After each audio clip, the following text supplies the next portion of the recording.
I will pay the fine for not being organized. I'll pay it because I sent it to you. In Austin, you owe me $1 because you didn't respond. All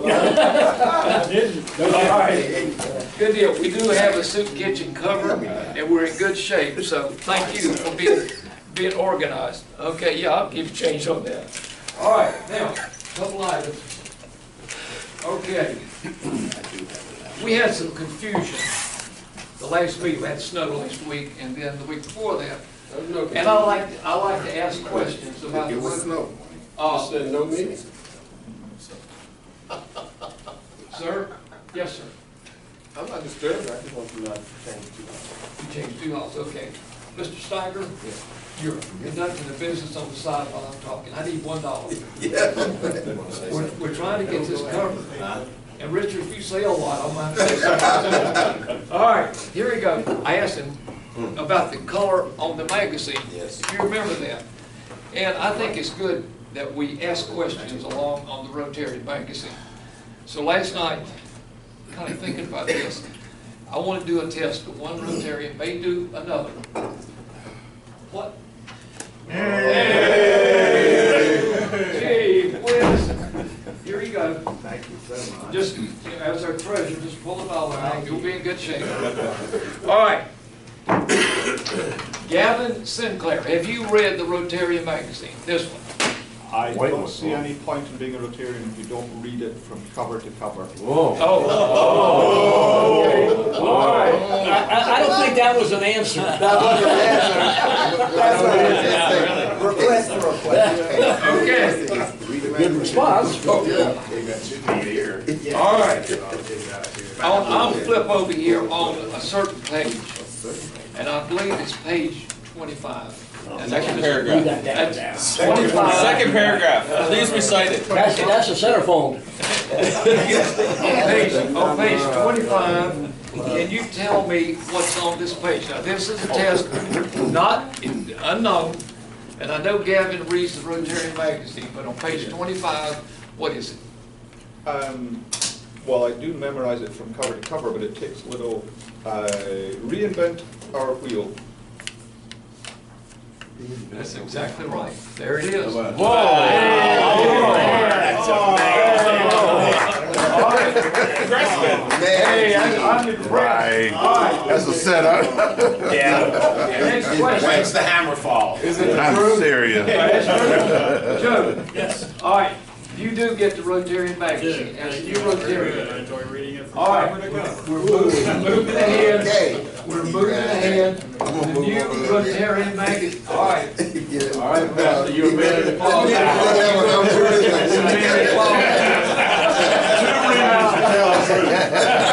All right, Joe. Yes, Okay. The new Rotary magazine, which is for next month, okay, February. It has an individual Next month. on the front cover that most Rotarians would know, not necessarily from the Rotary aspect, but yet another reason. Who's on the front cover? I think if I remember correctly, I would love to have him come teach Sunday school at St. Luke's. Because There he you does go. teach Sunday school at his church every Sunday if you happen to be in South Georgia. There you are. That's right. Jimmy Carter. There you are, Jimmy Carter. Okay, now, Rick, you have an announcement to make. I do. Okay. I need a couple of seconds here to share with you something I want to tell you guys, because you're my friends. I want to tell you up front before you read it in the paper. You're pregnant. And I'm telling Ready. How much is your bond? I told Gavin I'm really a girl. Why I was 6 years. I have decided to run for North Carolina Senate. Hey, all right. And just a couple things. One, I will never, ever, ever do any campaign, anything with Rotary. All right? I'm a Rotarian on Wednesday morning. The only thing I would ask of you is to, if anybody is interested in helping me on my campaign, I don't mean financial. I mean, I need a team of about 8 to 10 people, and my advisors say, don't do this, Rick, or do this, or whatever. I'm brand new at this. But I have some issues, and that's all I'm gonna say right now, because I promise you, I will not talk issues in this room. Any support you're willing to give me, I certainly would appreciate it, and I am looking forward to what lies ahead. It's going to be interesting, to say the least. And so, that's my announcement.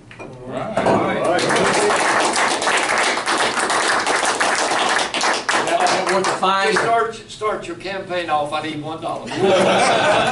We're going out, we're coming in. Is that how it works? Campaign is expensive. All right. You can expense that. In the red. All right. Okay, we have an announcement here, and Bill is to give this announcement. If you would be kind enough, Bill, to share that with us. Okay. Saturday, March 3rd, first Saturday in March, this will be our 6th annual bagging event. I could tell you all sorts of facts, but I won't pass this around. But I will tell you, since 2013, we've bagged 223,000 meals so far. They've gone to places like Haiti, Guatemala, Nicaragua, and Swaziland. We've raised more than $65,000 to do that. We will again convene at St. Albans Church. We'll have 2 shifts. Date again. Saturday, March 3rd. We'll probably get Trigby to, I need to start him early because he takes a long time. He has that responsive reading and such. But we'll probably start talking about 8:30 and bagging at 9. Second shift probably about 11:30. The goal again is 60,000 meals. It's gratifying to know this is one of the largest bagging events in western North Carolina on an annual basis, in that the average bagging event is 10,000 meals. I did not know that until last year, but and I think 60,000 is our max, period. I don't think you could ever go over that. It's just, at the end of 60,000 meals, we're pretty rewarding. But here's a sign-up sheet. And obviously, you can turn it over on the back. I'm preaching to the choir because y'all have been there every year, but kids are welcome. There's a role for children. There's a role certainly for adults. And for those of us who want to sit and seal or weigh bags, you should do that too. That's really it. Second shift starts at about 11:30? About 11:30. 60,000. First shift. It's 6 meals that go into a flattened bag. Good morning. And my prop is out in my car, and I just forget to bring it. It's a bag, and when it's dried ingredients. Muy buenos días. Here you go. All dry, so there's Yeah. I got it. and times have formulated this kind of shelf life of 2 to 3 years at any time at the past. Yes, it's consumed in 6 months, but it's shipped around the world. And it's Raleigh, North Carolina based. What time start first shift? I'd be there before 8:30. Bill, you have to know what the address is? Yeah, they want your home address? I'm gonna enter, there is on that piece of paper that went somewhere, there is a website, you can register online, you can contribute on, I already did it, it's like fool to register online. And I think this club is one of the 3 clubs in Catawba County that runs grant. Yes, we are. Yep. Yeah, just to refresh everybody's memory, we're involved with we've been awarded a grant to match $750 that the club will put in to provide $1,500 to the project. We'll write a check for $1,500, and then at the completion of the project, the district will reimburse us half of that money, $750, thanks to the hard work of the folks that worked on that grant earlier in the year. Said Reinhardt. And? He's not here. Weren't you involved in that? A little bit. Yeah. Reinhardt was here.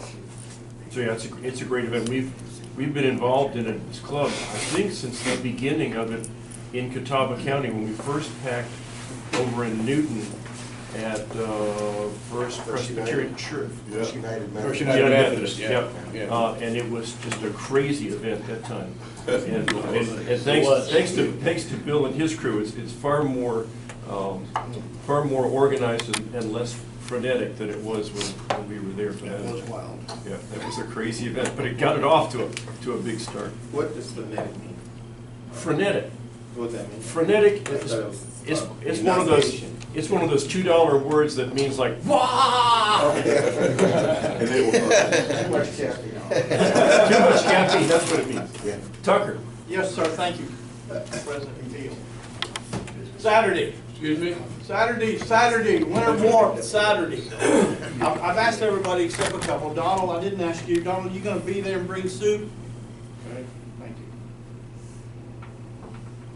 Who else did I miss? Richard, I'll be there, I'll look you down. Okay. Soup by 8:30, is that what you said, or what time? Seven, I'm not. By 9:30. Reinhardt said he was bringing soup. All right, 9 o'clock. 9 o'clock is when I'd like for you to be there. 9:30. That's okay. I've got a list of everybody that's here so far to bring in some soup, or they're coming. Some of them can bring some soup, and some of them can't make it, but that's okay. It's more important that we bring the soup. Again, it's going to start making sandwiches. We thought this year, instead of making sandwiches, like make a whole bunch of sandwiches, we thought we'd make a bunch of sandwiches to get started, and then have some people make some sandwiches as we're going along, so that we don't have a couple of trays left over. And so that's about what we're going to do. Dan's going to bring some drinks, he said, and thank you, Dan. And then also we've got socks, a lot of socks to give away for both men, women, and children. We have throws that G and I got last year. I think we got almost 100 throws that we got last year. Rotary paid for those, of course. And so we're going to give those away. We have toiletries that Austin gracious enough to give us that we're going to give away. We also already at the church has already bagged about 65 bags of groceries. And that includes peanut butter jelly, soups, tunas, all those things that they could eat without a can opener. Ron's going to still get the bread for us. We still have to put bread into those bags, and then we need the bread for the sandwiches. I'll get. We have at our church already a lot of the meat, and we have the peanut butter jelly, but I'm going to buy some anyway just to replace part of what's there. So I'll have all the food ready and the cheeses that we can put on it, and use cheese even for the soups. It's going to start at 11:30. That's when the food's going to that's when the meals are going to start. I mentioned to Austin, if he'd make mention of the soup kitchen, that it's not going to be everybody can come in and eat all at one time. It don't work that way. It's sort of going to be in stages of maybe 20, 30 people come in, and then that's what these tickets are for, so we can give each of them a ticket so they can go through and get the things they need, and then exit back out the door once they get their bag of food and toiletries. That's pretty much it. We should be done somewhere around 2, and cleanup may even happen maybe just before then, because some of us, we did do that cleanup before. I'm going to go there Friday, Glenn and I. Some people at our church are going to set up some of the tables and those kind of things for Friday night. So it's pretty much organized. The main thing I need you to do is come at 9 o'clock, bring your soup, and stay as long as you can to help with the serving. I do have, in our church, we have the JVs that from the University Christian High School comes and plays and practices at our church twice a week. And I talked to Ron Schufert, who's the coach there, and he has volunteered to bring his JV boys over to help us too. He said maybe 6 to 8 that are able to come, so they're able to help, plus some of the people at our church are able to help. So there might be several things for you to do. You know, Steve and them usually served and that kind of stuff, but it's all kinds of capacity to do things, so everybody will sort of jump in and do it. Just don't put Steve's soup at the front of the line, because he always puts it at the front of the line so everybody eats his soup first. Strategic. Anyway, Must be good soup. but I'm grateful that it's at the head of the line. I'm grateful that it's here. No, when you're hungry, you eat anything. Let me ask a quick question. Everything in crock pots, is this what, or? It can be crock pots, it can be in a pot if you want it to be. There is stoves there that we can warm things up, which I think Steve's gonna do, bring something that I can warm up. And so that's why the early, the better, so we can warm those soups up. Crock pots are good, but keep in mind, a lot of times we have a little bit of electrical problems sometimes at church. Do you need any electric extension cords to run from back on behind that? Yeah, we did that last. Yeah, that'd be good, that'd be good. Any other questions, other than being How there? many Saturday? electrical cords do you need? I mean, what? How many electrical cords do you need, extension cords? Probably just a couple, Donald. I know we got some there at the church already, but it wouldn't hurt to have a couple of 3 or 4 extra ones. Yeah, I think I have Or the 100 power cords. cord, you know, the power strips. You mean power strips? Power strips. And the That- cords too? Yeah. Do you have these things, like the socks and all, do you have a bag so you can just hand them a bag? Well, that's what part of what we're gonna do when we get there too. Okay. I was given socks, and I've got a big bag of socks, and they're all loose. But they're stacked, but they're loose. So we need to take them out of there and put them on the tables, is how many we're gonna give each person. We got a ton of socks. So that's about what we're gonna do. And some of them are in bags. We took, the youth of our church has already taken some of them out of the bags, because sometimes there were 6 or 9 pairs to a big plastic bag, and they took them out so that they're individual, so that we can stack them out at the table. And that's part of what I need your help too, and setting up the throws and the toiletries, where they're gonna put those, and so we'll try to organize that and get the logistics of that. And that's why I was asking, if that stuff is bags, I know in times past, you know, we have people in there shopping. But if that stuff is bagged, you can just hand it to them and keep them moving. Well, that's a good idea, because I didn't think about those plastic grocery bags. Maybe give it to them so they could put their socks and. And actually, when I get my soup, I'll get a case of those for you if you don't have it. Can you? Absolutely. Oh, cool. Would you please? That would be helpful. I didn't think about that. Thank you, Steve. Thank you. Okay. Any questions? Be there. Bring your soup. And we're gonna feed the hungry, and we're gonna give them some clothes and toiletries and food. Glenn and I went this past week and got all the food in the bags. There's about 65 bags, and it usually goes to a family, not individuals, but a whole bag of food usually goes per family. And Ron's getting that ready. And he'll let me know if you need me to pick that up. I'm assuming you I will. put it in a note that you pick it up. Okay. Just let me know if you would, please. You will. So, any questions? Okay, thank you. All right, so we have some news about club member Bob Reinhardt is not here this morning because he stepped on a screw into his foot, and as you know, or may not know, Bob's diabetic, so this makes it especially dangerous. So he's recovering from that.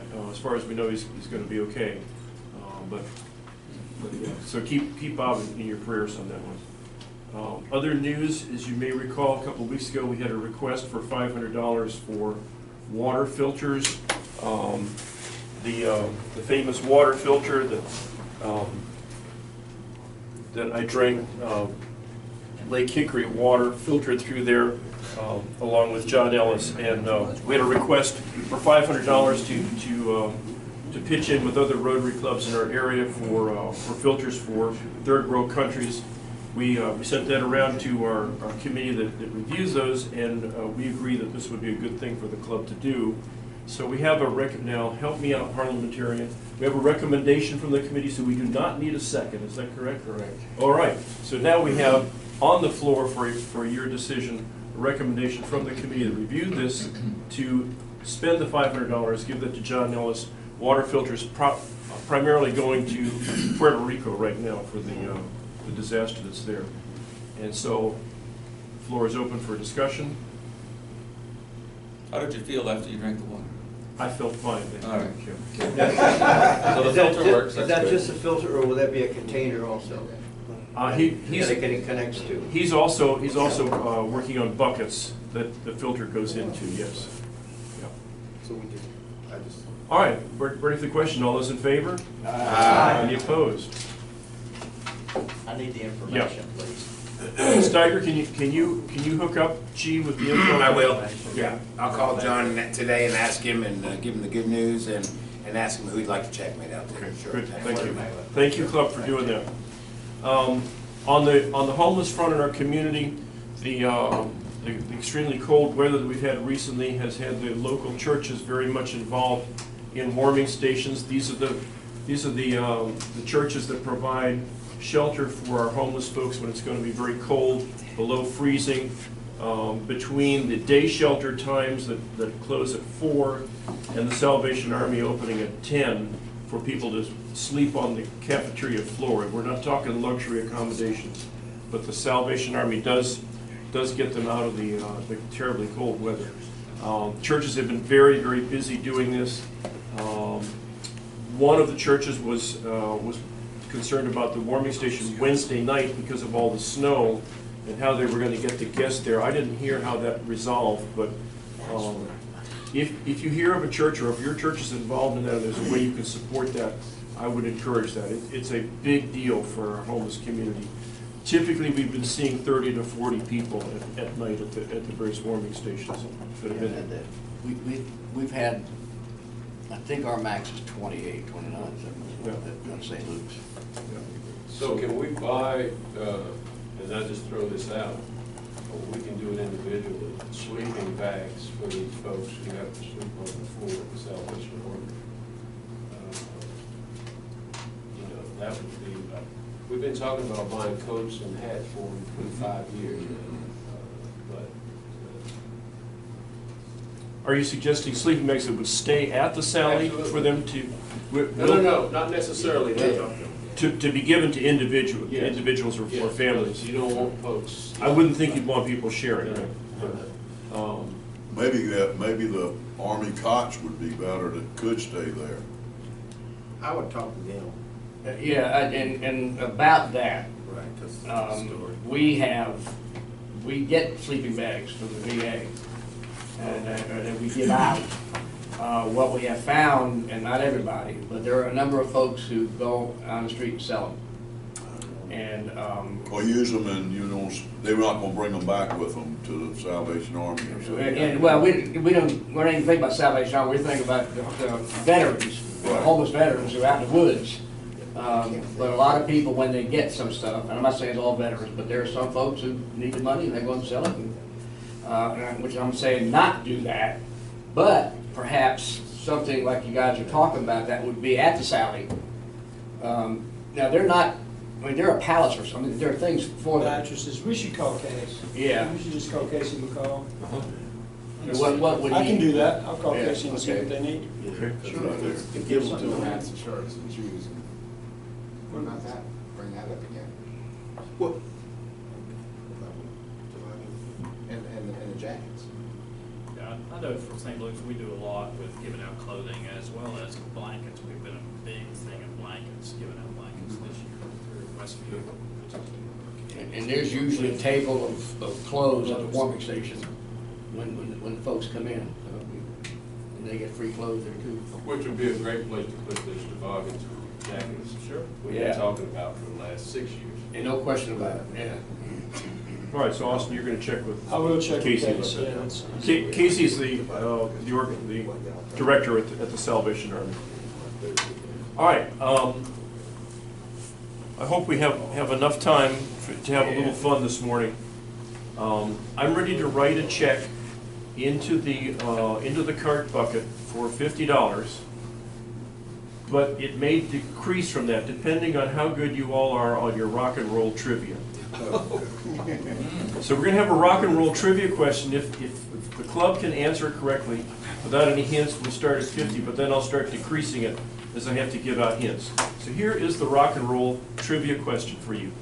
From the 1960s, there was a song released by a group with exactly the same music, the exact same music. I don't know how else to describe that another group put out. I mean, we're talking exactly the same. Not like, oh, they lifted a little riff here or there. We're talking exactly the same music. 1960s. I need But different lyrics, is that what you're saying? Different lyrics, that's Okay. correct. Yeah, it wasn't a cover of the same song, totally different lyrics. I need the name of the two groups, and I need to, Can we Google? do we have a little Google activity going on? No, that's not. I need the name of the two groups and who released the song first. Wow, that's a tough one. 1960s. I'd say just write the check. Was it by the Animals or something like that? It was not by the Animals. One of them was the Beatles, was it not? Was not the Beatles. What about the Yardbirds? Not the Yardbirds. We're about to have to reduce the amount of money here. We got a lot of bad guesses going on. Was Peter, Paul, and Mary one of the groups? No. It wasn't Led Zeppelin, because they, No. So now we're down to $45 going in the bucket. The two groups are from California. Oh, the Beach Beach Boys, I'll call him today. one of them? Well, now I'm not going to help you that much yet. Two groups from California, same tune, different lyrics. Okay, so now we're down to $40. Yes, the Beach Boys was one of the groups. So we go back up to 45 now, right? No, no, no, no. Temptation to four top, something like that.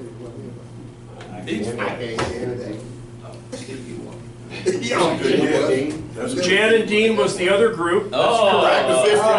That's correct. So now, which order did they come in? Who released I'd first? say Jan I and would Dean say Jan and first. Dean too. So now we're down to $35 because it was the Beach Boys first. The Beach Boys released the song Catch a Wave. Catch a wave and you're sitting on top of the world. Jan and Dean released a song, Sidewalk Surfing. Exactly the same thing. Grab your board and go sidewalk surfing with me. Ba-da-da-da-da-da-da-da. Now, for the bonus, a $5 bonus question. There's, in the Beach Boys, they go, catch a wave in the background. Any idea? Now, this is about sidewalk surfing, skateboards, in the early days of skateboards. What they were singing in the background instead of catch a wave, they were singing something else that made this a quasi-novelty song. Copyright infringement? No, no, no, no, no, no. Mr. President, you're not being multicultural. Yeah, Phil, you're gonna have to write that $50. That was so I couldn't even begin to take a guess. OJ's, Temptations. We'll do another one of those in another group. They sang in the background, "Bust Your Buns." Bust your buns. Bust your buns, because of course people were falling off the skateboard. Okay. All right. Thank you. So I'll write the check for $40 because there's been some controversy there. 50, I wasn't even born, so I couldn't even So was it like a parody, like a Weird Al kind of thing? Or did Well, actually, Brian Wilson and his lyricist, I can't remember the lyricist's name, worked with Jan and Dean because they said we want to do a song about skateboard stuff, but we're kind of stuck. And they were buddies with Brian, and they all kind of worked together. And the lyricist, and the story I've read is that the song came about in just a couple hours. Once they decided to use "Catch a Wave," then it was just a matter of doing that. And it all happened because I heard the song on the '60s channel on Sirius, and I went, "And that sounds like something." So I started digging around. You know, it's weird how similar, you know, that's identical, but there's a very good video that you can find on YouTube where somebody started with the idea that all country songs are the same. I'm not talking about the David Allan Coe thing, about the lyrics, the music, and he just takes all these well-known country songs and, you know, they might vary in their pace and one or two other things, but they're the exact same, line after line after line. And they're all well-known ones, and you haven't realized it, but it's the exact same music, just sped up or slowed down or whatever. I'll post a link to it, it's fascinating. That would be fun. There was another song we all know, we all sang in elementary, that had the same music, but it had two different songs, Twinkle Twinkle Little Star and Row Row Row Your Boat. Sing it, and you get the same music. Twinkle, twinkle, little boat. No, twinkle. Roll, roll, roll your boat. Twinkle little stars are different tune. No, it's not. They were talking about Play. All right, what's next? Okay, that's it for me, so now, I got a quick 10-minute program if you want. we do. Yes, Let's please. have it. I'm gonna need that thing off there. They told me Yes, please. Yes, please, Senator. Senator, I like that senator. That's right. Nice ring job. Just hold it. There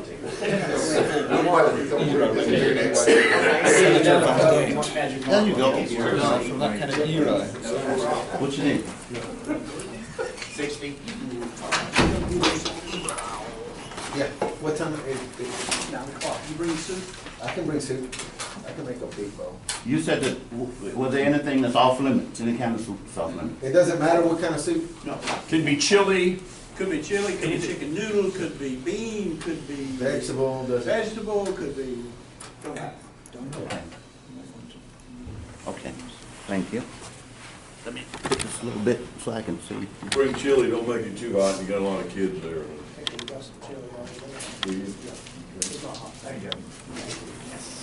How big are the bowls that you want? It's a crock pot full. Or a gallon.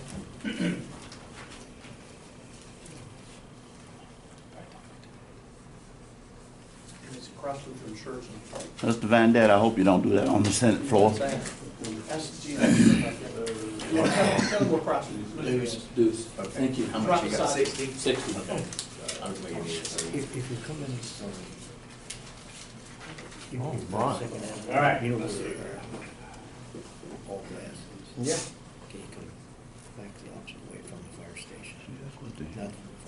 Hey, Captain, what is the music score on that? Sorry?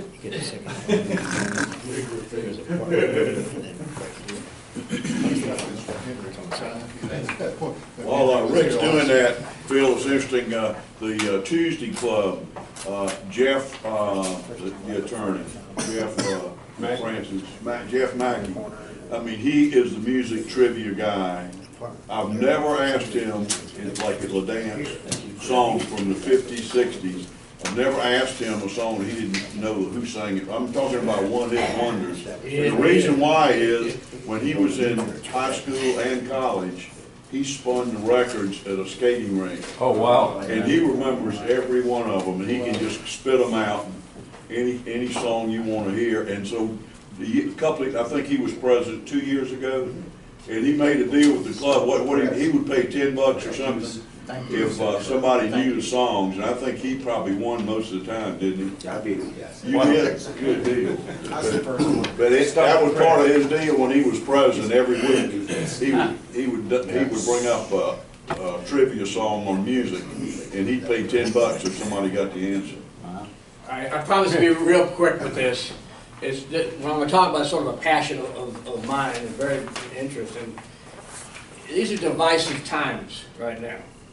We got red states, blue states, purple states, and we switch every 4 years sometimes.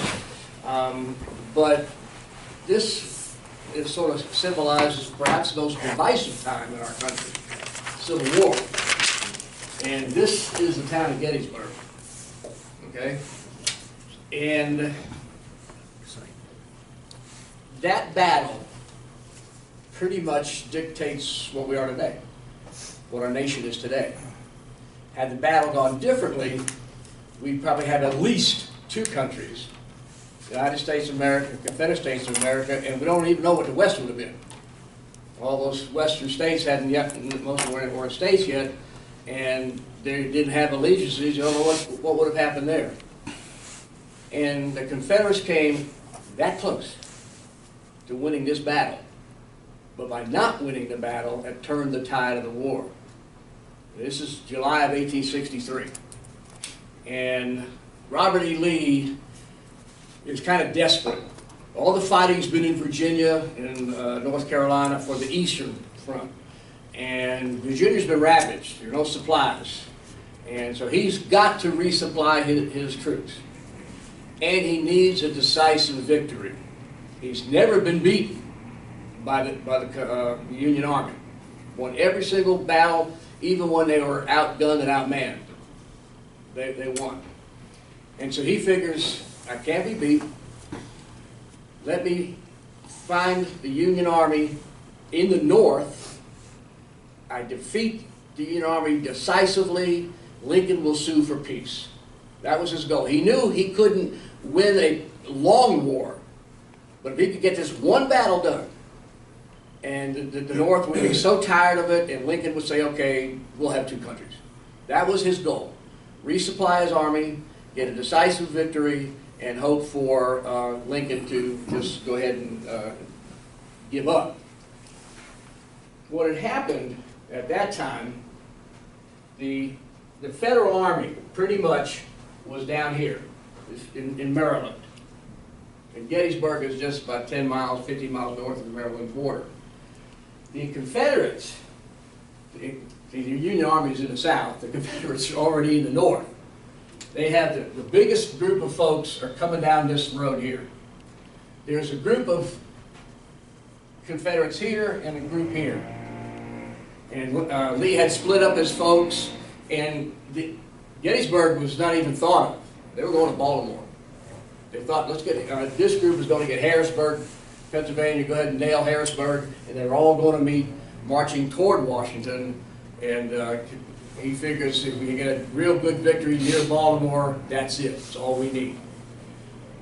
But he did not know where this army was, because the eyes and ears of the army is the cavalry, and Jeb Stuart, the best cavalryman going at that particular moment in time, was nowhere to be found. He was on a lark. He left Virginia here, and he's going all around everywhere, plundering and doing things, but he's not keeping in touch with Lee. Lee has no idea where he is. So Lee doesn't know where the army is. Well, on July 1st, there was a contingent of federal troops in this area right here. Okay? Some of the Confederates are coming down. They know there's a town, and tradition has it that they wanted shoes. It's not necessarily correct, but that's what tradition has. So they're looking for shoes. They're going to go to Gettysburg. They got a little bit of resistance. This is Her Ridge, H-E-R-R, Ridge. They got a little bit of resistance right in here. Well, they thought it was just a local militia. No problem, we'll get them. But it wasn't. It was dismounted cavalry. And they had a few hundred cavalry guys, and they had the Sharp rifles. A Sharp rifle at that point, unlike the musket, you could put 7 bullets in it. And just shoot 7, and then they get 7. They're single shot, but you could actually have 7, so you don't have to reload each time you shot. And that gave the cavalry an advantage. So a big fight is going here. Lee's way back here, and he knows something's going on. And he did not want to fight in this area. The terrain wasn't, if he could use the terrain, fine. If he couldn't, you know, things are going to be tough for him. So he sends scouts out and says, I don't want to fight. But now these guys, the Confederates, are being pinned down. They want more guys coming, more guys coming. And so what you have is lots of the Confederates coming. There are more Confederates than there are of the Union, so they push the Union back this direction toward McPherson's Ridge, and there's some woods here, and a lot of fighting takes place here, a lot of fighting takes place on the other side of this road, and so you have the Confederates now, they're starting to mass a lot. They're starting to come here. These guys are outnumbered. They send word back to the main division, we need help. And it just so happened that one division by John Reynolds was already heading that way. They hear the shooting, and they cut across all these fields and ridges and join up right about here. So lots and lots of fighting right in this area. That is still the day one. This is Wednesday, July 1st. Fighting now takes place. These guys get word, they start coming. These guys start coming. And so now you have the Confederates all through here, all going toward Gettysburg. You have some Union troops up in here that are being routed. They're in trouble. They start to retreat through the village of Gettysburg. This is a very, very important hill right here. A lot of fighting going on here. The Federals are on both of these hills, holding the hills, and Lee says, well, we're in a fight, might as well go ahead and put all of our troops in it. He hears about the fighting here. He looks and he says, boy, that's a really good spot. We can get our guys up there. You know, we will have an advantage. The Federal troops keep coming in this direction. They keep coming here, but they're being pushed back. They get pushed back from McPherson's Ridge over to Seminary Ridge. There's a seminary, a Lutheran seminary, Lutheran seminary, right here, still there to this day, part of Gettysburg College now. So the Federals are being pushed back, and the Confederates is getting more emboldened. Things are going well, and Lee says, this is an important line. He says to one of his aides, "Go tell General Ewell to take that hill if practicable." Those are his words. Take that hill if practicable. One of the problems for the Confederates was the loss of Stonewall Jackson. He got killed in the Battle of Chancellorsville a few months prior to the Gettysburg. Lee would not have had to tell Jackson to take that hill. Jackson would have taken a lot. He'd have seen the advantage, and he'd have pushed ahead and taken that hill.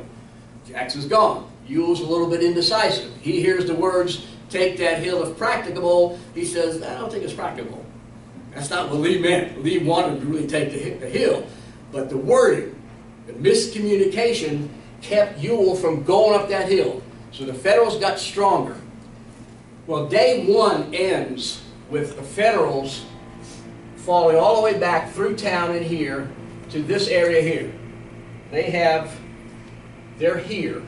All right, this is Federal. Culp's Hill, Cemetery Ridge, Little Round Top, Big Round Top.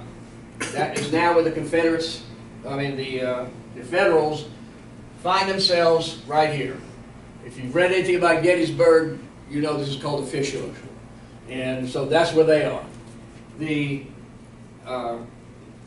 Confederates, meanwhile, they've pretty much gotten near Seminary Ridge, and they're all the way around here. All right? Now you can see from a communication standpoint how easy it is for the Federals to communicate, and if there's a problem here, you just send troops here. This is 6 miles from end to end for the Confederates, and they didn't have walkie-talkies.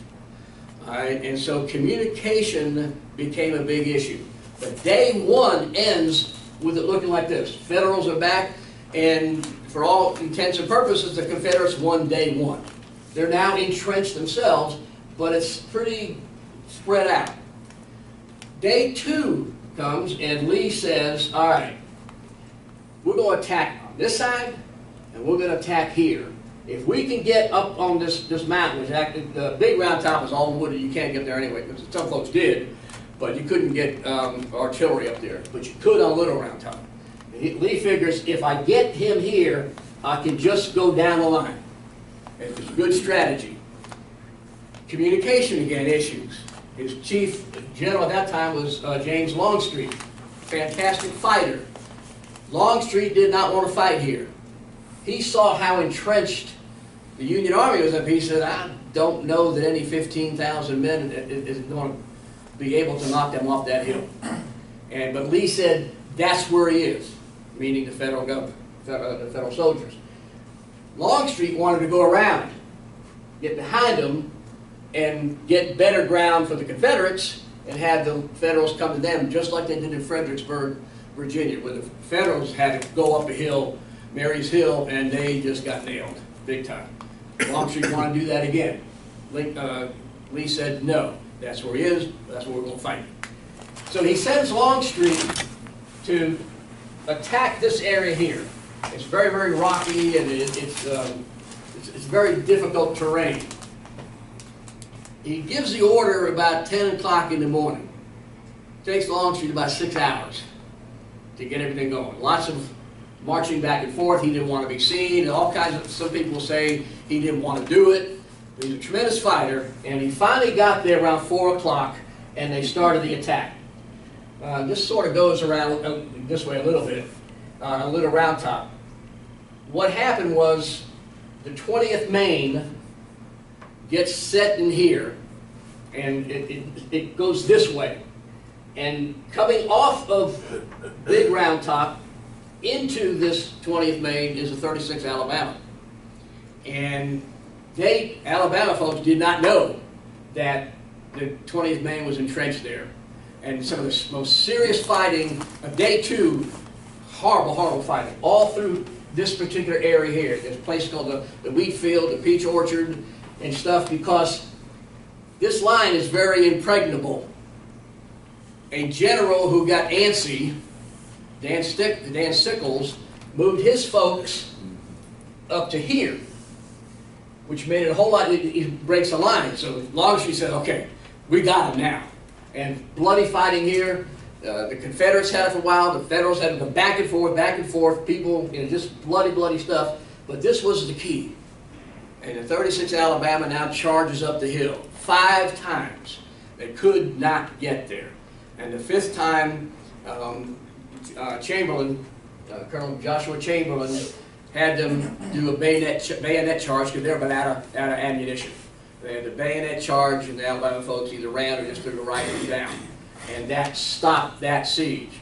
The siege was led by a Colonel Oates from Alabama, and both Oates in Alabama and Chamberlain in Maine became governors of their respective states a few years after the war. But that got stopped there, and Sickles moved his people back, so again the line is strong. Sickles is famous for winning a court battle.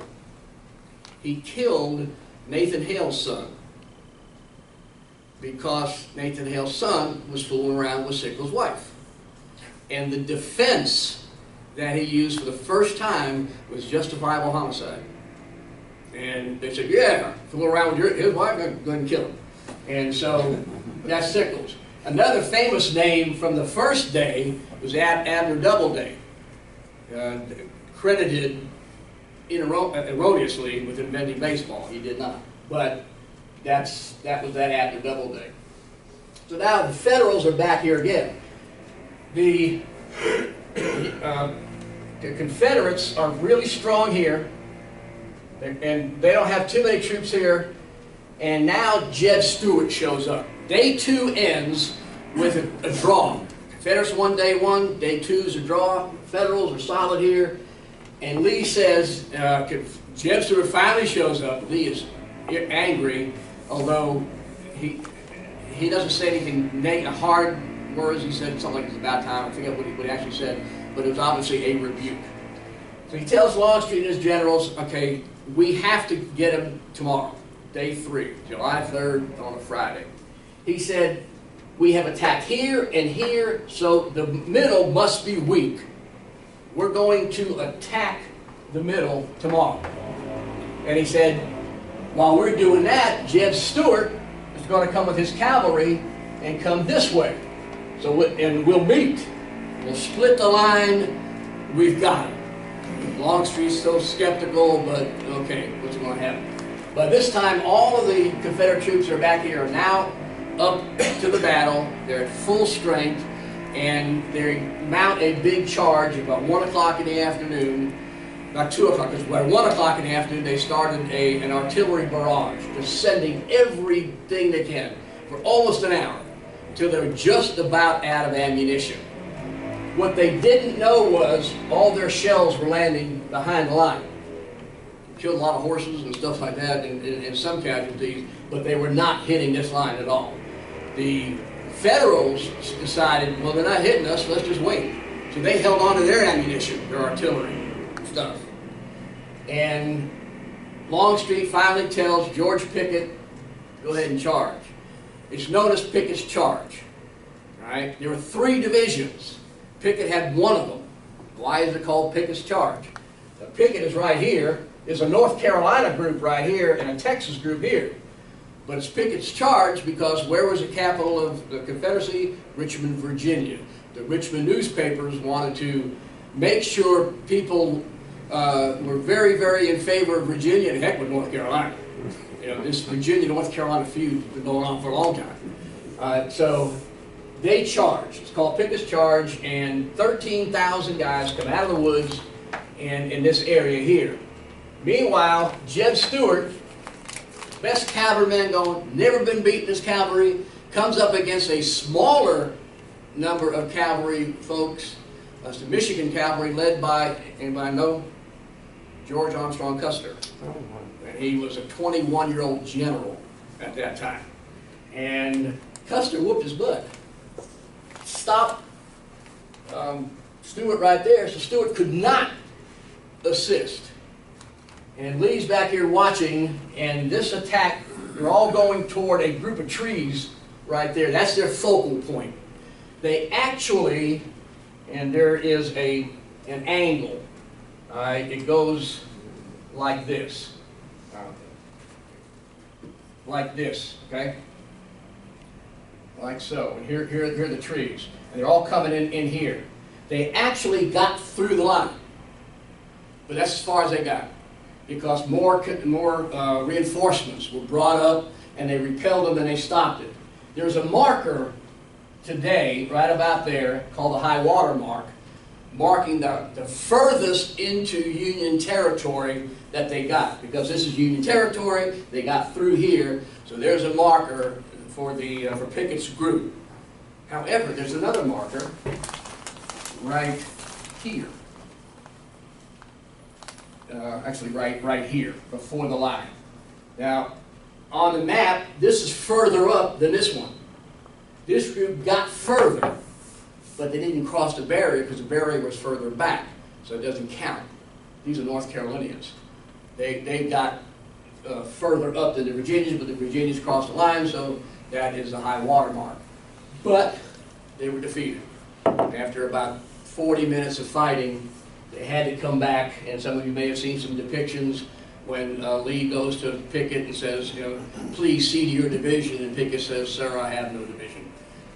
They were beaten, and so they retreat all the way back to McPherson's. It's late now on Friday, July 3rd, and the Federals are just elated. They have gotten a victory, and if you do some reading, some fighting here was also awesome.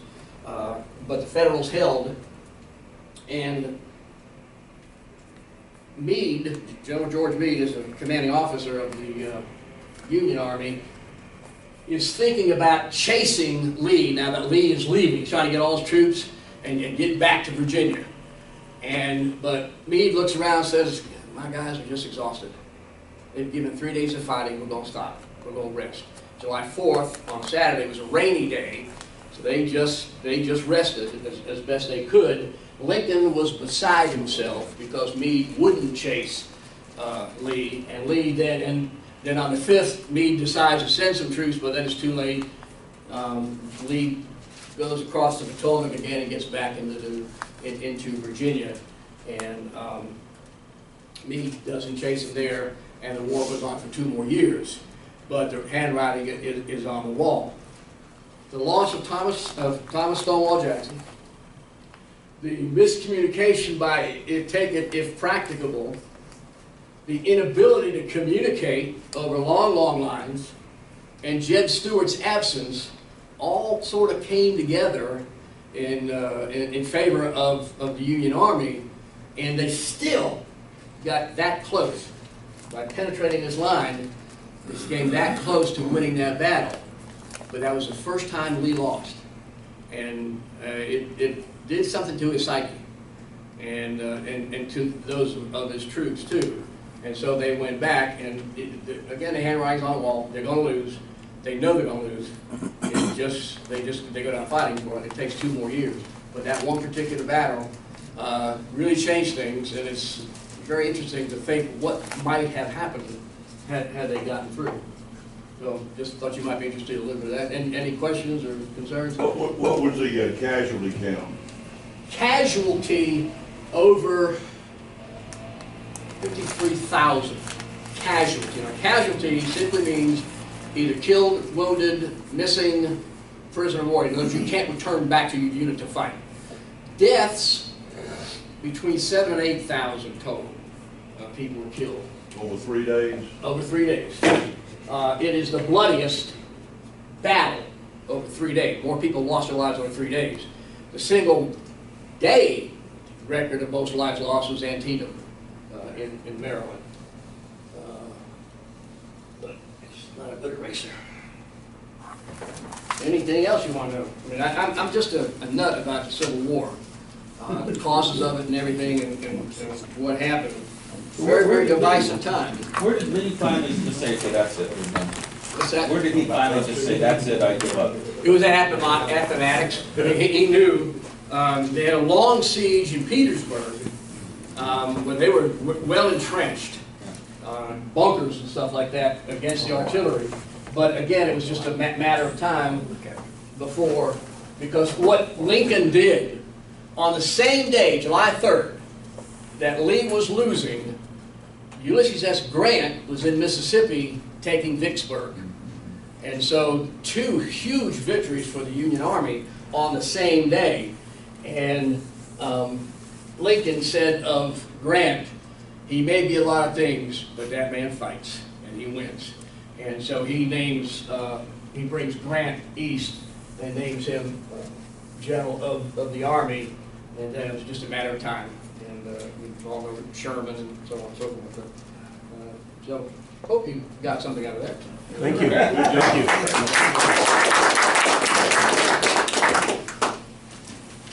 Donald Hicks. Yes. Okay, I wanted, next year, we have the dance committee has been talking to us about the responsibilities of what it takes to do the dance. So I have talked to the gentleman who, my brother here and my brother here, who are normally deeply entrenched in putting on the dance. And so we have identified at least 5 different areas, and there may be more, but we need volunteers to step up and take over those responsibilities so that no one person has all of the responsibility for the dance. And so I have those responsibilities out as tickets, the band, the venue, the food, and advertisements. If there are others, let us know, and I will get with you 2 guys and find out. But what I want the club to do, we need to start doing now, is get the benefit of these gentlemen who've been doing this for a while, and choose. I'm going to call for volunteers, or we'll choose a volunteer, so that we can continue the dance. But so for each one of these responsibilities, and the best time to do for the fall dance is right now, because we have a pile of tickets sitting right there, and we need somebody other than Brother Rick here to also let's move these tickets along and get some other advertisements in so that we can have a very good success. Yes, sir.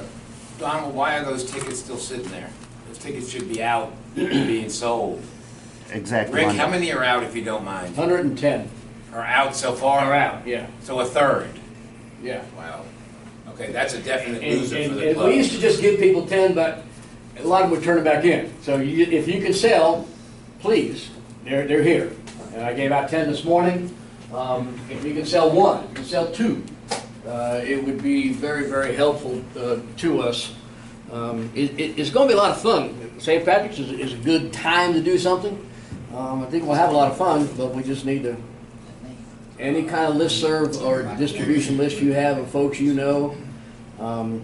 What I did, I made a copy of it and made a document of it and attached it to all my distribution lists so they can see what the ticket look like and have them contact me. And some people have called already, so I'm selling mine. Anyway. So we have how many weeks left? 6, 5? About 6 at least. 6 weeks. 6 weeks. We're not in February yet, and it's March 17th. So. I'll talk to you later. I can do some. Okay. All right. Please sell the tickets. If not, we'll, for the first time in the club's history of dances, we'll lose a significant amount of money. Things don't happen very quickly. What number? I'm gonna just take a picture. Okay. All right. Sure. Yeah, sell tickets and get folks for sponsorships in the program, absolutely. Kenny sent the ad sheet, so. Right. Okay. Of Thank you. things we think, say, or do, it is the truth, it is there at all concerned. Will it build goodwill and better friendships? Will it be beneficial to all concerned?